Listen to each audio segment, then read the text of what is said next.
মেহের আফরোজ শাওন তার বাবা মোহাম্মদ আলী, সাবেক ডিবি প্রধান হারুন ও বাড্ডা থানার পুলিশ সদস্য সহ 12 জনের বিরুদ্ধে বাদী হয়ে মামলা করেন নিশি ইসলাম নামের এক নারী। জানা যায় ওই নারী মেহের আফরোজ শাওনের বাবা মোহাম্মদ আলীর দ্বিতীয় স্ত্রী। গত বছর ফেব্রুয়ারি মাসে মোহাম্মদ আলীর সাথে বিয়ে হয় নিশি ইসলামের।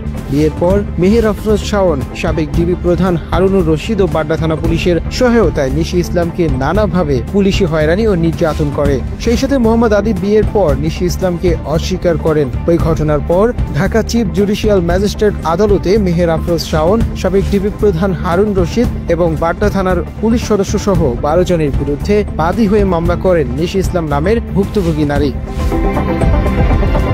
সোমবার ওই মামলায় সকল আসামিদের আদালতে হাজির হওয়ার জন্য দিন ধার্য করেন আদালত। ধার্য দিনে মামলার আসামি বাড্ডা থানার 2 জন পুলিশ সদস্য আদালতে হাজির হয়ে জামিনের আবেদন করলে আদালত তাদের জামিন মঞ্জুর করেছে। তবে মেহের আফরোজ শাওন সহ অন্যান্য আসামিরা আদালতে অনুপস্থিত থাকায় তাদের বিরুদ্ধে গ্রেপ্তারি পরোয়ানা জারির নির্দেশ দিয়েছে আদালত। এখানে 10 এবং 11 নম্বর 2 জন আসামি তারা আদালতে হাজির হয়ে জামিন প্রার্থনা করেন। আর বাকি যে 1 নম্বর আসামি যে মোহাম্মদ আলী এবং তার 3 সন্তান তারা আজকে আদালতে হাজির হন নাই, এবং ডিবি হারুন সহ যারা এই অপরাধের সাথে জড়িত তারা কেউ হাজির হন নাই।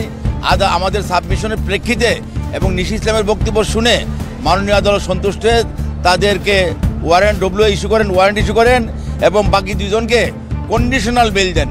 মামলার বাদী পক্ষের আইনজীবী আরো জানান, আদালতে জামিনের আবেদন করা পুলিশের 2 জন সাব ইন্সপেক্টর আদালতে তাদের অপরাধ স্বীকার করে নিয়েছেন। তারা আদালতে জানিয়েছেন ভুক্তভোগী নারীকে আটক ও অত্যাচার করতে ক্ষমতা প্রয়োগ করেছিল মেহের আফরোজ শাওন। শাওনের অদৃশ্য চাপ এবং তৎকালীন বাড্ডা থানার ভারপ্রাপ্ত কর্মকর্তার নির্দেশে ভুক্তভোগী নারীর উপর নির্যাতন ও হয়রানি করতে বাধ্য হয়েছিলেন বলে জানায়। 10 এবং 11 নম্বর যে 2 জন পুলিশের লোক বাড্ডা থানার, তাদেরকে যখন আদালত জিজ্ঞাসাবাদ করে এবং বলছে যে আপনি কি ওই বাড্ডার মেন গেটে ধরেছিলেন নাকি তাকে ডিবি অফিসে দাগায় নিয়ে এসে তাকে অন্যায়ভাবে তাকে কনফাইন করেছিলেন, সত্য স্বীকার করলে জামিন পাবেন, নাহলে জামিন পাবেন না। তখন তারা আদালতে কনফারেন্স বলেছেন যে আমরা উপরের অফিসার দ্বারা প্রভাবিত হয়ে তাদের দ্বারা নির্দেশিত হয়ে আমরা এই বেআইনি কাজটা করেছিলাম।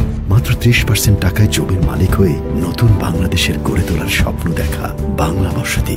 মামলার বাদী নিশি ইসলাম বাংলা এডিশনকে জানায়, আদালত শাওন সহ মামলার অন্যান্য আসামিদের বিরুদ্ধে গ্রেপ্তারি পরোয়ানা জারি করেছে। আদালতের আদেশে তিনি সন্তুষ্টি প্রকাশ করেছেন।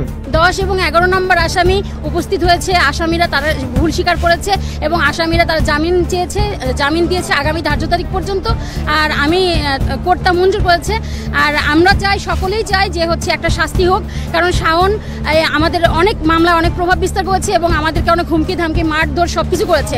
তো এই মতো অবস্থায় আমরা কোর্টের প্রতি সন্তুষ্ট, আইনের প্রতি সন্তুষ্ট। ইতিপূর্বে ভুক্তভোগী নিশি ইসলামকে বিয়ের পর অস্বীকার করা, পুলিশি হয়রানি সহ নানা নির্যাতনের সত্যতা প্রচার করেন বাংলাদেশের জনপ্রিয় অনুসন্ধানী সাংবাদিক ইলিয়াস হোসাইন।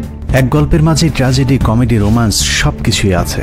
আমরা এতক্ষণ 80 বছরের যে ব্যক্তির কথা বলেছিলাম তার নাম মোহাম্মদ আলী, আর তার আগের ঘরের প্রভাবশালী 3 সন্তানের একজন মেহের আফরোজ শাওন। জনপ্রিয় সাংবাদিক ইলিয়াস হোসাইন তার ইউটিউব চ্যানেলের অনুসন্ধানীমূলক অনুষ্ঠান 15 মিনিটসে শাওনের বিরুদ্ধে ক্ষমতার প্রভাব খাটিয়ে তার বাবার দ্বিতীয় স্ত্রীকে নির্যাতন করার অভিযোগের সত্যতা তুলে ধরেন। শাওনের হাত কতদূর পর্যন্ত লম্বা ছিল সেটা তৎকালীন বাড্ডা থানার ভারপ্রাপ্ত কর্মকর্তা ইয়াসিন গাজী কিছুটা টের পেয়েছিলেন।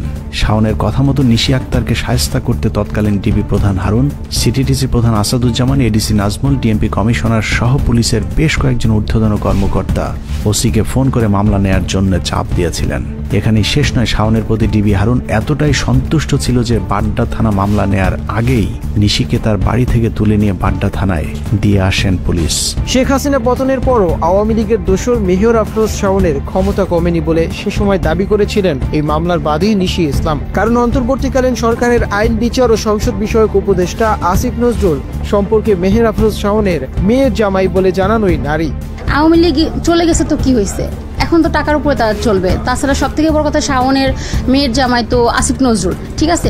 তারা ইচ্ছা করলে আইনটাকে যেভাবে ইচ্ছা সেভাবে প্রভাবিত করতে পারে। ইভেন সেটাও বলে যে আমাকে নাকি আসিফ নজরুলকে দিয়ে নাকি টাইট করবে। হ্যাঁ, ওই প্রতিবেদন প্রচারের পর আদালতে মামলা করেছিলেন নিশি ইসলাম। শাওনের বিরুদ্ধে মামলা হওয়ার পর থেকেই জনপ্রিয় সাংবাদিক ইলিয়াস হোসাইন তার ভেরিফাইড ফেসবুক পেজে পোস্ট দিয়ে আসিফ নজরুলকে এই মামলায় প্রভাব না দেখানোর জন্য সতর্ক করেছেন বিভিন্ন সময়। মেহের আফরোজ শাওনের বিরুদ্ধে রাষ্ট্রদ্রোহিতা সহ একাধিক মামলা হয়েছে। দ্রুতই মেহের আফরোজ শাওন সহ অন্যান্য আসামিদের গ্রেপ্তার করে বিচারের মুখোমুখি করা হবে বলে প্রত্যাশা করেন ভুক্তভোগী নারী। মুনতাসির তাশরিফ, বাংলা এডিশন।